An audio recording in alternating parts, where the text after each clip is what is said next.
The red door. When Leo moved into his new apartment, he noticed the strange door immediately. It was painted a stark matte red, set into a wall in his otherwise neutral living room. It had no handle, no lock, and no visible hinges. The landlord, a man with perpetually nervous eyes, simply said it was part of the foundation and should be ignored. Leo tried to ignore it, but the door began to demand his attention.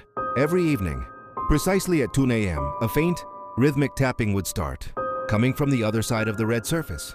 It was a slow, steady tap-tap, tap-tap-tap. It wasn't loud enough to wake the neighbors, but it was loud enough to stop Leo's heart. One night, driven half-mad by the noise, he pressed his ear against the cold wood. The tapping stopped instantly. A dry, scraping sound took its place, like stone grinding on stone. Then, a chillingly clear whisper came through the paint. "How did you know I was here?" Leo jumped back, knocking over a lamp. He stayed awake the rest of the night, staring at the unsettling red panel.